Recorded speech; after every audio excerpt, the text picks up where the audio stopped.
علی مولا علی مولا علی مولا علی مولا علی مولا علی مولا علی مولا علی مولا سخنوروں کے لیے ہے بڑی اساس قلم، وفا کی بات کرے گا وفا شناس قلم، علی کا ذکر ہے واجب اگر ہے پاس قلم، علی کا ذکر نہ لکھا تو بے لباس قلم، قلم کا اوج یہی ہے کہ ان کی بات کرے، علی کے ذکر سے تسخیر کائنات کرے۔ اعوذ باللہ من الشیطان الرجیم، بسم اللہ الرحمن الرحیم،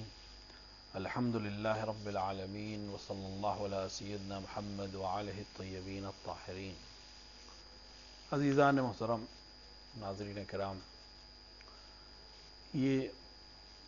پروگرام اور یہ سیریز جو ہم آپ کی خدمت میں لے کر آ رہے ہیں، اس کا عنوان ہے علی فی القرآن۔ خاص طور اہل تشیع کے نزدیک قرآن مجید میں اکثر و بیشتر آیتیں امیر المومنین علی ابن ابی طالب علیہ السلام کی شان میں نازل ہوئی ہیں، لیکن یہاں پر ہم جس موضوع کو بیان کرنا چاہ رہے ہیں اور جس مسئلے کی طرف اشارہ کرنا چاہ رہے ہیں، وہ ان آیتوں کے سلسلے میں گفتگو کرنا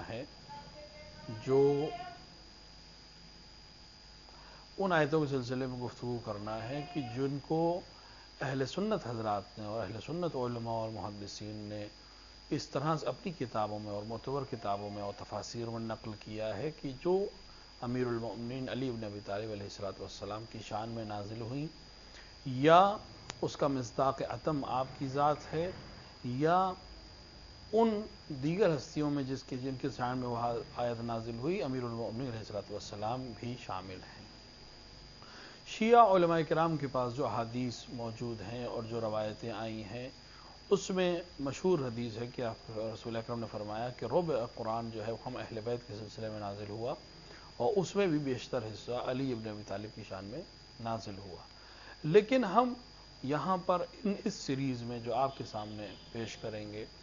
وہ صرف اور صرف ان آیات کو ہم آپ کے سامنے بیان فرمائیں گے جن کو علماء اہل سنت نے اور محدثین اہل سنت نے اپنی کتابوں میں اس عنوان سے لکھا کہ اس آیت کا مراد یا اس کی شان نزول میں یا اس کے مصداق اتم امیر المومنین علی ابن ابی طالب علیہ السلام ہے۔ قرآن کو ہم کوشش یہ کرنا ہے کہ شروع سے اس کو لے کے چلیں تاکہ ایک سیریز رہے، اور سورہ فاتحہ سے لے کر قرآن کے آخر تک کے جن سوروں میں اور جن آیات کے سلسلے میں یہ ہے کہ یہ امیر المومنین کی شان میں نازل ہوئی ہے یا اس کا مصداق اتم آپ کی ذات بابرکت ہے، ہم ان کو آپ کے سامنے پیش کریں گے۔ قرآن بہترین دستور عمل ہے، الہی دستور عمل ہے، اور آخری نبی پہ نازل ہونے والا ایک معجزہ ہے جس کو رسول اکرم صلی اللہ علیہ وسلم نے پیش فرمایا، اور زندگی کی ابدی زندگی اور انسان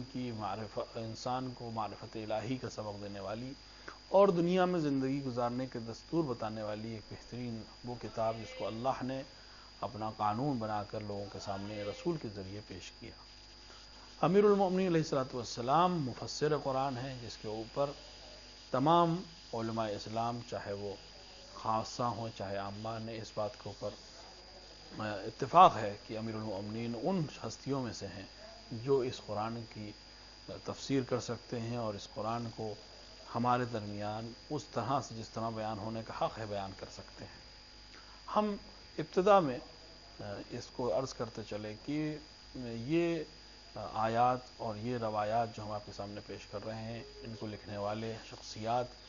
اور تسنن کی اور اہل سنت حضرات کے بہترین علماء اور بزرگ اور جید علماء اور ان کی متفقل کتابوں سے ہے، لہٰذا ہم نے یہ طریقہ اختیار کرا ہے کہ ہم آیت کو پڑھیں گے،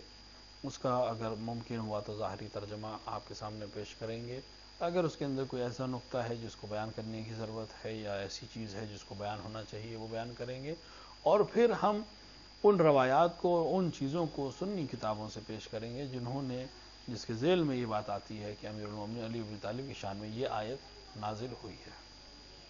قرآن کی بسم اللہ خود اسی آیت سے، بسم اللہ الرحمن الرحیم سے، اور اس کے سلسلے میں یعنی سورہ فاتحہ کی پہلی آیت اور قرآن کی پہلی آیت بسم اللہ الرحمن الرحیم. خود بسم اللہ الرحمن الرحیم کے لیے علماء میں اتفاق ہے کہ یہ جزء سورہ ہے، اور تمام شیعہ علماء کے نزدیک مسلمات میں سے ہے کہ بسم اللہ الرحمن الرحیم قرآن کے ہر سورے کی پہلی آیت ہے سوائے سورہ توبہ کے، اور اس کے خاص مسائل ہیں جس کو یہاں پہ بحث ہمیں نہیں کرنی ہے. لیکن بہرحال عامہ کے نزدیک بھی سورہ فاتحہ کی پہلی آیت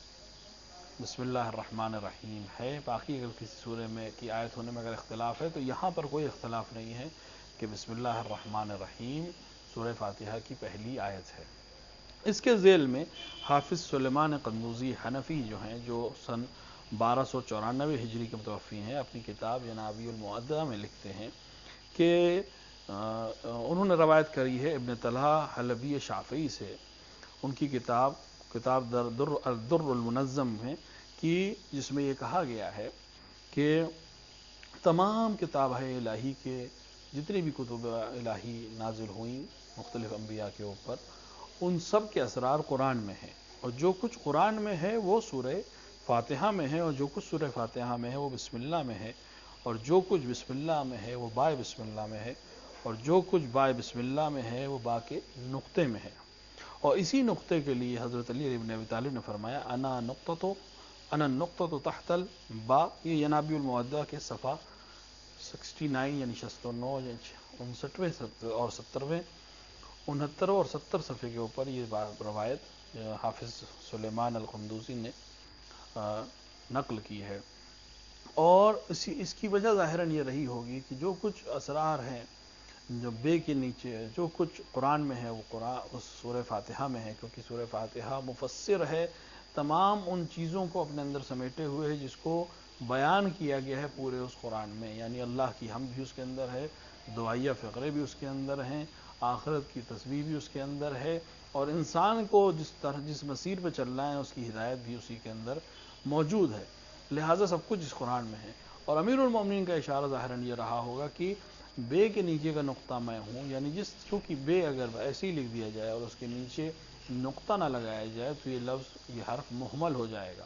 اور پرانے عرب کے علاوہ جو لوگ اس چیز کے عادی تھے کہ بغیر نقطے کے قرآن کو پڑھ لیتے تھے، ان کے علاوہ کوئی بھی اس کو پڑھنے کے لیے دشواری پیش آئی کہ یہاں پر بیس ہے یا کوئی اور حرف ہے،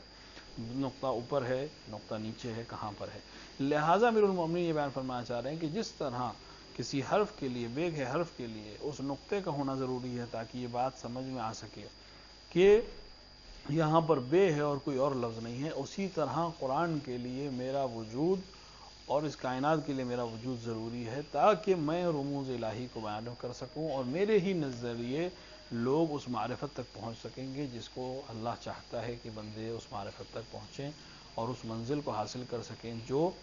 دوسروں نے جس کے لیے انبیاء کو مبعوث کیا گیا، جس کے لیے امامت کا باب قائم کیا گیا، جس کے لیے قرآن اور دیگر آسمانی کتابیں نازل کی گئیں. اسی طرح یہ روایت ملتی ہے کہ امیر المومنین علیہ الصلوۃ والسلام کے سلسلے میں پیغمبر نے جہاں دوسری چیزیں بیان فرمائی وہاں ان چیزوں سے یہ استفادہ کر سکتے ہیں ہم کہ علی کا نقطہ ہونا تحت باب کا اسی طرح ہے جس طرح بات سمجھ میں نہیں آئے گا اور بات سمجھ میں نہیں آئے تو بسم اللہ سمجھ میں نہیں آئے گی، اور بسم اللہ سمجھ میں نہیں آئے تو قرآن سمجھ میں نہیں آئے گا. اسی طرح امیر المؤمنین کی شخصیت بھی اسی طرح کی ہے کہ اگر ان کو آپ اسلام سے باہر کر دیں یا ان کے بتائے ہوئے رستے کو چھوڑ دیا جائے تو پھر اسلام میں کچھ بھی آپ کی سمجھ میں اور آپ کی معرفت اس تک نہیں پہنچ سکے گی جہاں تک پہنچنی چاہیے تھی. بعض چیزوں کے لیے جو علماء نے لکھا وہ اس طرح سے لکھا کہ علی کی ولایت کے بغیر دین مکمل نہیں ہے، کیونکہ انشاءاللہ بعد کی بحث میں آئے گا جب ہم سورہ مائدہ کی آیتوں کے اوپر بحث کریں گے کہ الیوم اکملت لکم دینکم واتممت علیکم نعمتی ورضیت لکم الاسلام دینا میں. لہٰذا یہاں پر تمام علماء نے لکھا اور اس کو مختلف اہل سنت کے علماء نے بھی لکھا ہے اس کو کہ یہاں یہ آیت امیر المؤمنین کی ولایت کے بعد نازل ہوئی ہے، اور اعلان ولایت کا مطلب یہ ہے کہ اب اگر اسلام کو قبول کر رہا ہے خدا تو امیر المؤمنین علی بن طالب کی ولایت کے ساتھ ہی قبول کرے گا. اور نعمت جو اللہ نے تمام کی ہے وہ امیر المؤمنین کی ولایت کے سلسلے سے ہی تمام کی ہے. اور مختلف علماء اسلام نے جو کچھ لکھا ہے اس کو مد نظر رکھتے ہوئے یہ بات بالکل واضح ہو جاتی ہے کہ امیر المومنین علیہ الصلوۃ والسلام کی ولایت، ان کی دوستی، ان کی محبت کے بغیر اگر کوئی اسلام کا دین کا پیروکار ہونے کا دعویٰ کرے تو لہٰذا اس کو اپنے اس دعوے کے اوپر تجدید نظر کرنے کی ضرورت پڑے گی۔ یہاں پر اگر ہم بسم اللہ الرحمن الرحیم کی بے کے ذریعے سے اس بات کو بیان کرتے چاہتے ہیں کہ اس آیت میں امیر المؤمنین کی شخصیت اور امیر المؤمنین کے بتائے ہوئے رموز کو واضح کیا جا رہا ہے، تو یہاں پر ایک چیز کی طرف اور اشارہ کرتے چلیں کہ اس طرح سے اگر ہم دیکھیں تو قرآن میں 114 دفعہ بسم اللہ الرحمن الرحیم آیا ہے، اور ہر بسم اللہ الرحمن الرحیم اسی بے سے شروع ہو رہا ہے اور ہر بے کے نیچے ایک نقطہ ہے، تو لہٰذا اس طرح سے 114 آیتیں ایسی ہو جائیں گی جن کے لیے کہا جا سکتا ہے کہ اس کے اندر امیر المومنین علیہ الصلوۃ والسلام کی شان اور منزلت اور فضیلت کو بیان کیا گیا ہے۔ اب ہم آگے بڑھتے ہوئے قرآن میں سورہ فاتحہ کی دوسری وہ آیت جس کو سلسلے میں علماء اہل سنت نے یہ لکھا کہ اس کے مصادیق میں سے ایک بہترین مصداق امیر المؤمنین ہیں، وہ آیت ہے سورہ فاتحہ کی 6 آیت کہ اہدنا الصراط المستقیم۔ یہاں پر ابراہیم ابن محمد الحمونی نے جو شافعی مذہب سے اپنی کتاب میں فوائد السمتین میں امام باقر علیہ السلام کی سند سے روایت کی ہے کہ آپ نے فرمایا کہ نحن خیرۃ اللہ و نحن طریق الواضح والصراط المستقیم الی اللہ۔ امام نے فرمایا کہ ہم ہی اللہ کے شائستہ، ہم ہی وہ لوگ ہیں جن کو اللہ نے شائستہ بنایا ہے، اور ہم ہی کشادہ راہ ہیں، یعنی طریقے اور راستے کو واضح کرنے والے، بیان کرنے والے، اور ہم ہی وہ صراط مستقیم، وہ سیدھا رستہ ہیں۔ اسی طرح ثعلبی نے اپنی تصویر کشف البیان فی تفسیر القرآن میں اہدنا الصراط المستقیم کی تصویر میں روایت کی ہے کہ مسلم بن حیان نے کہا ہے کہ میں نے ابو ہریرہ کو کہتے ہوئے سنا ہے کہ صراط مستقیم سے مراد ہے صراط محمد و آلہ، یعنی صراط مستقیم وہ رستہ ہے جو رسول اللہ صلی اللہ علیہ وسلم کا رستہ ہے اور ان کی آل کا رستہ ہے۔ یہ جو ابراہیم نے محمد الحمونی کی شافعی مسئلہ اپنے فوائد السمتین میں بیان کی ہے، اس کو آپ دیکھ سکتے ہیں غایۃ المرام کے صفحہ نمبر 246 کے اوپر۔ صراط مستقیم سے مراد کیا ہے؟ کیا صراط صرف ایک سیدھے راستے کا ہے؟ کیا سڑک دنیا میں جس طرح کے راستے ہوتے ہیں صرف مراد وہ رستہ ہے؟ اور یہ وہ آیت ہے جس کو ہر مسلمان کم سے کم دن میں 10 بار تکرار کرتا ہے کہ اہدنا الصراط المستقیم، ہمیں سیدھے راستے پر قائم رکھ۔ اس کا ترجمہ اہل سنت برادران جو کرتے ہیں وہ یہ ہے کہ ہمیں سیدھے راستے کی ہدایت فرما، جبکہ اہل مسلک اہل بیت علیہ الصلوۃ والسلام کے ماننے والے علماء و شیعہ علماء اس کا ترجمہ یہ فرماتے ہیں کہ ہمیں سیدھے راستے پر قائم رکھ، اور ان کا جہاں تک ہے وہ یہ بالکل صحیح ہے کہ اگر ہم سیدھے راستے پر قائم نہیں ہیں تو پھر ہم اس قرآن کو پڑھ کیسے رہے ہیں اور یہ نماز کیسے پڑھ رہے ہیں اور کس مزید سیدھے راستے کی ہمیں ضرورت ہے۔ لیکن یہاں پہ قائم رکھنا ایک بہت اہم مسئلہ ہے، کیونکہ انسان کی زندگی اس طرح کی ہے کہ ہر آن یہ خطرہ انسان کو لاحق رہتا ہے کہ وہ انسان اس سیدھے راستے سے ہٹ جائے جس پر وہ چل رہا ہے۔ اس دنیاوی مثال بہت آسان میں اپنے جوان بھائیوں کو اور دوستوں کو بیان کرنے کے لیے بیان کروں کہ آج کی اس پیش رفتہ دنیا میں ہم یہ دیکھتے ہیں جس طرح آپ مثال کے طور پر آپ ایک لائٹ، ایک لیمپ یا ایک ٹیوب لائٹ، کسی بھی ایسی چیز کو کہ جو الیکٹریسٹی سے چلتی ہو، بجلی سے چلتی ہے، اس کو اپنے نظر میں رکھیں تو اس کے اندر جو چمک ہے، اس کے اندر جو روشنی ہے، وہ مسلسل الیکٹریسٹی حاصل کرنے کی وجہ سے ہے۔ ایسا نہیں ہے کہ ایک دفعہ اس کو الیکٹریسٹی مل جائے اور وہ ہمیشہ چلتی رہے گی، بلکہ اس کو ہر آن وہ بجلی چاہیے جس کی وجہ سے وہ روشن ہے۔ اسی طرح ہر وہ انسان جس کو ہدایت مل گئی، اگر یہ بجلی کٹ جائے، اگر یہ لائٹ چلی جائے، اگر یہ الیکٹریسٹی میں کوئی پرابلم آ جائے جس کی وجہ سے بجلی اس بلب تک نہیں پہنچ رہی ہے تو وہ بلب نور نہیں دے سکے گا جس کے ذریعے سے جگہ یا کوئی محل نورانی ہے۔ بالکل اسی طرح ہدایت کا مسئلہ ہے کہ اللہ نے ہدایت کی راہیں کھولی اور انسان کے قلب کو اور انبیاء اور اماموں کے ذریعے انسان کی ہدایت فرمائی، لیکن ضروری ہے کہ یہ رابطہ مسلسل باقی رہے۔ اگر یہ رابطہ کٹ جائے گا تو ہماری مثال بالکل اسی بلب کی جیسی ہو جائے گی کہ جس کے پاس الیکٹریسٹی نہیں پہنچ رہی ہے اور وہ نور نہیں دے سکے گا۔ لہٰذا مسلسل ضرورت ہے کہ انسان راہ راست کے اوپر آنے کی دعا کرتا رہے، ہر آن خداوند تعالی اپنے لطف و کرم کی وجہ سے ہم پر نظر رکھے، کیونکہ جس وقت اس نے لطف و کرم کی نظر ہم سے پھیر لی یا ہم اس کے انبیاء کے بتائے ہوئے راستے سے الگ ہو گئے اور یہ توفیق ہم سے سلب ہو گئی، ہم اس ہدایت کے راستے سے بھٹک سکتے ہیں اور کسی اور وادی میں جا سکتے ہیں۔ لہٰذا مسلسل دعا کرنے کی ضرورت ہے کہ انسان یہ دعا کرتا رہے کہ ہم صراط مستقیم پر قائم رہیں. صرف ہو جانا اور ایک بار قائم ہو جانا اور ایک دفعہ کہہ دینا کافی نہیں ہے، بلکہ مسلسل زندگی کے ہر لمحے میں اس کے اوپر چلنا ضروری ہے اور اس پہ گامزن رہنا ضروری ہے. تو اب یہاں پر صراط مستقیم سے جب بات ہوئی اور ہم ابو ہریرہ کی روایت ہم نے پیش کی کہ اس نے فرمایا کہ یہ رستہ صراط محمد و آل محمد ہے. یہیں کے اوپر وکیع بن جراح نے اپنی تفسیر میں اہدنا الصراط المستقیم کے سلسلے میں عبداللہ ابن عباس کی سند سے بیان فرمایا ہے کہ ابن عباس کہتے ہیں کہ یہاں سے مراد یہ ہے کہ لوگوں اللہ سے کہو کہ لوگوں سے اللہ اس طرح کہہ رہا ہے کہ ہمیں محمد و آل محمد کی محبت پر ہدایت فرما. اس کو نقل کیا ہے غایۃ المرام نے صفحہ نمبر 246 کے اوپر، اور اسی معنی کو مستند اور معتبر محدثین نے اور بیان کیا، جن میں سید ابو بکر شافعی نے اپنی کتاب رشفۃ السعدی میں اور سلیمان قندوزی حنفی نے اپنی کتاب جنابی المودہ میں، اور دوسرے حضرات نے بھی اسی طرح بیان فرمایا ہے کہ جناب عبداللہ ابن عباس سے فرما رہے تھے کہ جناب عبداللہ ابن عباس نے یہ روایت کی کہ اللہ جو یہ آیت مسلمانوں سے پڑھوا رہا ہے وہ دراصل یہ کہلوا رہا ہے کہ ہمیں صراط محمد و آل محمد پر قائم رکھ اور ہمیں ان کی محبت کی طرف ہدایت فرما. اور دوسری جگہ پر یہ روایت ہمیں ملتی ہے کہ خود امیر المومنین علیہ الصلوۃ والسلام کے سلسلے میں رسول اکرم سے یہ حدیث ہے معتبر موجود ہے مختلف کتابوں میں کہ یا علی انت صراط مستقیم، تم ہی سیدھا رستہ ہو اور تم ہی وہ رستہ ہو کہ جس کے اوپر اہل بیت جس کے اوپر چلنے کا حکم کیا جا رہا ہے. مراد امیر المومنین کی شخصیت صرف نہیں ہے، مراد ان کی پوری زندگی ہے جو انسان کے لیے نمونہ عمل ہے. ہم لوگ جو یہ دعویٰ کرتے ہیں کہ ہم علی کے چاہنے والے ہیں اور ہم یہ دعویٰ کرتے ہیں کہ علی کے پیروکار ہیں، تو ہمارے لیے ضروری ہے کہ ہم یہ دیکھیں کہ ہم واقعاً اس رستے پر چل رہے ہیں جس رستے کو امیر المومنین نے ہمارے لیے روشن کیا یا نہیں. زندگی کے ہر گوشے میں، زندگی کے ہر لمحے میں، زندگی کے ہر صورتحال میں ہمارے لیے ضروری ہے کہ ہم اپنا آئیڈیل اور اپنا پیروکار اور اپنا نمونہ عمل امیر المومنین علیہ الصلوۃ والسلام کی ذات کو قرار دیں. امیر المومنین علیہ الصلوۃ والسلام نے جو زندگی گزاری وہ نمونہ عمل ہے تمام انسانوں کے لیے، بالخصوص ان لوگوں کے لیے جو اس بات کی دعویٰ کرتے ہیں کہ ہم علی کے چاہنے والے اور علی کے ماننے والے اور صراط مستقیم پر چلنے والے اور صراط مستقیم پر قائم رہنے والے ہیں.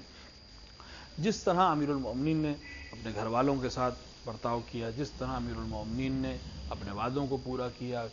جس طرح امیر المومنین نے شجاعت کے ساتھ اسلام کا دفاع کیا، جہاں پر سکوت کرنا ضروری تھا جہاں پر سکوت کیا، جہاں پر جنگ کی ضرورت تھی وہاں پر جنگ کی، جہاں پر اپنے حق کو نظر انداز کرنے کی ضرورت سمجھی وہاں حق کو نظر انداز کیا. یہ تمام کے تمام وہ چیزیں ہیں جو ہمارے لیے نمونہ عمل ہیں کہ ہم اسلام کے لیے، ہم دین رسول خدا صلی اللہ علیہ وآلہ وسلم کے لیے اپنے نمونہ عمل امیر المومنین کی ذات کو بنائیں. اگر کوئی انسان یہ کرنے لگے تو بے شک وہ اس صراط مستقیم پر قائم ہے اور وہ علی کا چاہنے والا اور علی کا ماننے والا ہے کہ وہ اپنے ہر امور میں علی کو آئیڈیل بنائے ہیں. گھر میں اپنے گھر اہل خانہ کے ساتھ، بچوں کے ساتھ، اہلیہ کے ساتھ، دیگر افراد کے ساتھ، خاندان کے لوگوں کے ساتھ، ماں باپ کے ساتھ کس طرح انسان کو زندگی گزارنی ہے، حکماء کے خلاف، ظالموں کے خلاف، عادلوں کے خلاف، اپنے چاہنے والوں کے ساتھ، اپنے سے لڑنے والوں کے ساتھ کس طرح ہم کو اپنی زندگی گزارنی ہے، اس کا بہترین طریقہ کار خود امیر المومنین علیہ الصلوۃ والسلام کی زندگی ہے. اور لہٰذا جیسے کہ آپ نے نظر کی مختلف علماء اہل سنت نے اس کو بیان فرمایا کہ محمد و آل محمد خصوصاً امیر المومنین کی بابرکت زندگی وہ صراط مستقیم ہے جس آیت کو قرآن مجید میں پیش کیا گیا. اس کے بعد کی آیت سورہ فاتحہ کی 7ویں آیت ہے صراط الذین انعمت علیہم. یہ یہاں پر علماء نحو و علماء مفسرین کا کہنا یہ کہ یہ صراط بدل ہے اس صراط کی جو ہم پہلی آیت میں پڑھ چکے ہیں کہ اہدنا الصراط المستقیم، ہمیں صراط مستقیم پر قائم رکھ. اس کے بعد اس صراط کی تفسیر کی جا رہی ہے کہ صراط الذین انعمت علیہم، وہ صراط، وہ رستہ، ان لوگوں کا رستہ جن کے اوپر تو نے اپنی نعمتیں تمام کی، جن کے اوپر تو نے اپنی نعمتیں بھیجیں اور اپنے انعام و اکرام سے ان کو نوازا. یہاں پر حافظ حاکم حسکانی نے شواہد التنزیل میں عبد الرحمن بن زید بن اسلم سے اور اسلم کے والد کی طرف سے سند دیتے ہوئے اس آیت کے بارے میں روایت کی ہے کہ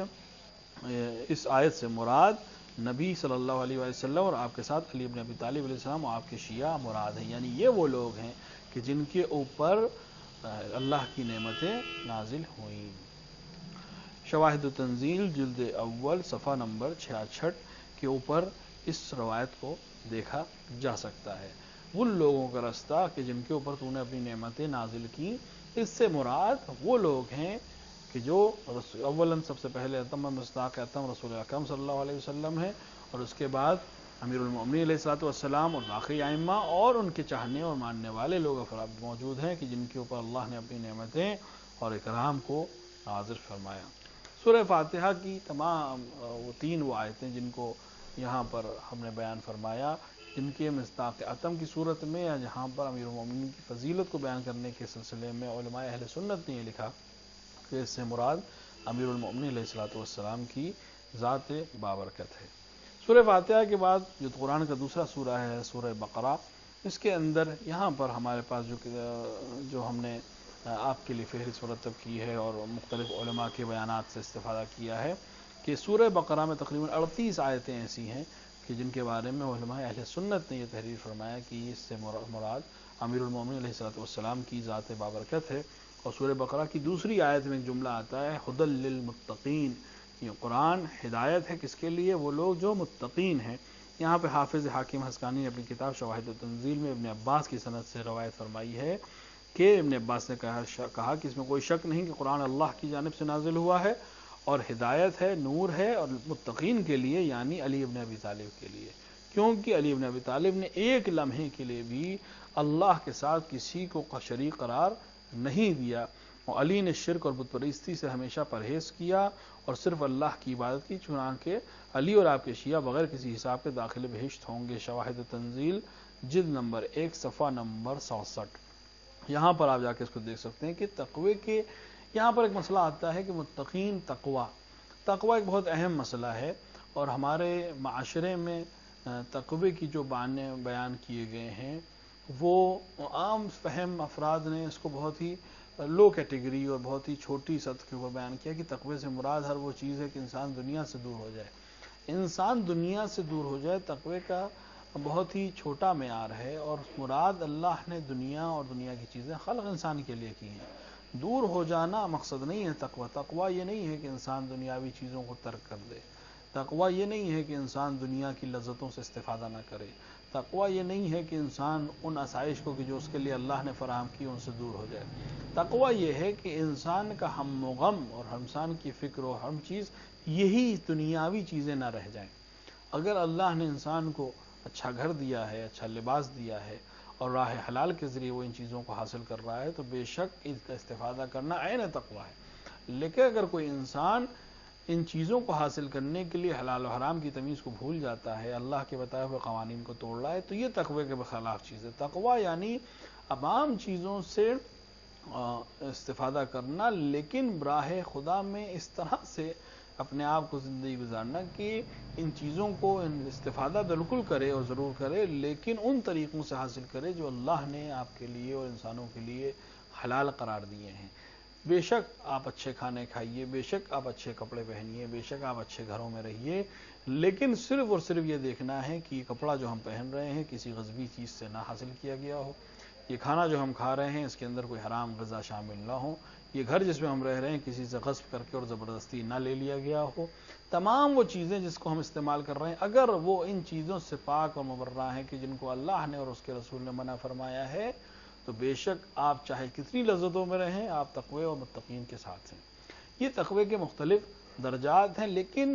مختلف علماء نے اس چیز کو بیان فرمایا کہ تقوی کا جو اعلیٰ ترین معیار ہے اور اعلیٰ ترین شخصیت جس درجے تک پہنچ سکتی ہے تقوی الہی کو اختیار کر سکتی ہے، وہ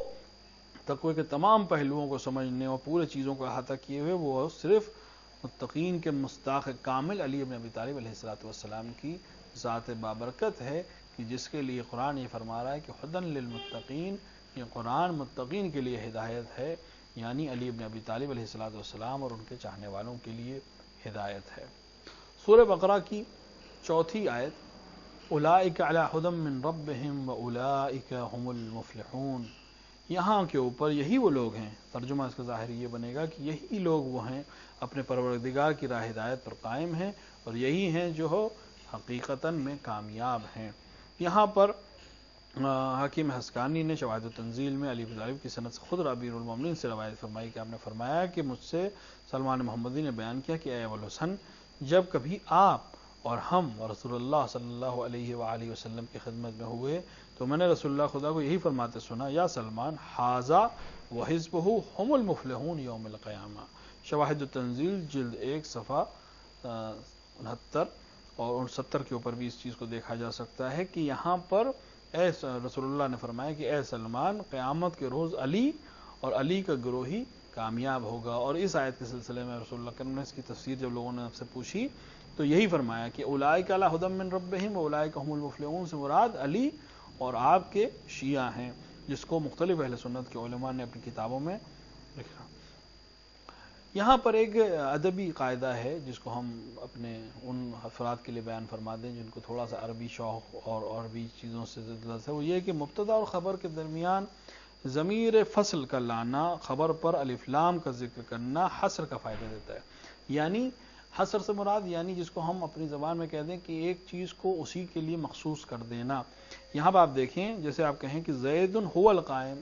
جس کو بلاغت کی کتابوں میں موجود ہے، کہتے ہیں زید هو القائم، یعنی زید ہی قائم ہے، کسی اور سے مراد کوئی اور مراد نہیں ہے۔ اس میں بھی ارادہ حصر اور خبر کو الف لام کے ساتھ ذکر کیا ہے۔ بالکل اسی طرح پیغمبر صلی اللہ علیہ وسلم نے بھی مبتدا و خبر کے درمیان ضمیر فصل اور خبر کو الف لام کے ساتھ ذکر کیا، مثلا ھذا وحزبہ ھم المفلحون۔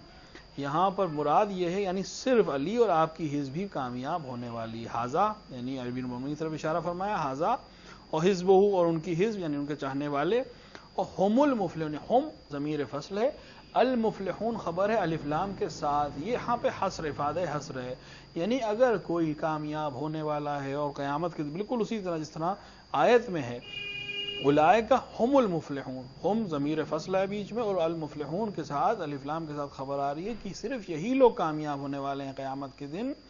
اسی طرح امیر المومنین کی شان میں رسول اللہ اکرم نے فرمایا کہ اسی آیت کی تفسیر کے ذیل میں کہ یہ یعنی علی، ان کی حزب، یہی لوگ کامیاب ہونے والے ہیں۔ نہ صرف یہ کہ یہ کامیاب ہونے بلکہ یہی لوگ صرف کامیاب ہونے والے ہیں۔ اس صرف کا معنی جو ہے وہ ضمیر فصل اور الف لام کے ساتھ خبر کے ذریعے ہم تک پہنچ رہا ہے۔ ہم نے آج کی جن آیات کو اس مختصر طور پہ آپ کے سامنے پیش کیا ان میں سورہ فاتحہ کی 3 آیتیں یعنی بسم اللہ الرحمن الرحیم، جس کے با اور با کے نیچے کے نقطے کو امیر المومنین کی طرف نسبت دی جاتی ہے، اس کے بعد سورہ فاتحہ کی 6 آیت اور 7ویں آیت یعنی اہدنا الصراط المستقیم صراط الذین انعمت علیہم، ان دونوں آیتوں کے سلسلے میں بھی محدثین اور علماء اہل تسنن نے اس چیز کو بیان فرمایا کہ یہ امیر سے مصداق عتم امیر المومنین علیہ الصلوۃ والسلام کی ذات ہے۔ اور سورہ بقرہ کی جو فہرست ہم نے شروع کی ہے ان کی 2 آیتیں، ایک آیت کہ جس کے اندر ھدی للمتقین کی بات ہوئی تو ابن عباس سے یہ روایت آئی کہ متقین سے مراد امیر المومنین علیہ الصلوۃ والسلام کی ذات ہے، اور اس کے بعد کی آیت اولئک علی ھدی من ربہم واولئک ھم المفلحون، اس کے ذیل میں رسول اکرم کی وہ حدیث جس کو شواہد التنزیل نے نقل کی اور ہم نے آپ کے سامنے بیان فرمایا۔ ان آیتوں سے ہم آج کا اپنے اس نشست کو تکمیل تک پہنچاتے ہیں اور انشاءاللہ امید کرتے ہیں کہ یہ خدمت اہل بیت کے سلسلے میں اور آپ تک اور ناظرین تک یہ چیزیں پہنچ سکیں، اور قرآن اور اہل بیت کے درمیان جو ایک عجیب و غریب رشتہ ہے جس کو رسول اکرم نے حدیث ثقلین میں بیان فرمایا اور امیر المومنین کی ذات جس طرح قرآن کے ساتھ ہے اور قرآن علی کے ساتھ ہے، اس کے ذیل میں انشاءاللہ یہ علی فی القرآن کی دیگر نشستوں میں ہم اس موضوع کو اور اس بحث کو جاری رکھیں گے اور آپ کے سامنے ان آیات کو پیش کرتے رہیں گے کہ جن کو اہل سنت علماء نے اپنی کتابوں میں اس چیز کے ساتھ نقل کیا کہ اس کے مصداق عتم امیر المومنین علیہ الصلوۃ والسلام، یا وہ اس آیت کی شان نزول سے اس چیز ثابت ہوتی ہے کہ اگر اس آیت کی تفسیر کوئی ہو سکتی ہے تو وہ ذات بابرکت امیر المومنین علیہ الصلوۃ والسلام کی بابرکت ہی ذات ہے۔ السلام علیکم ورحمۃ اللہ وبرکاتہ۔ علی مولا علی مولا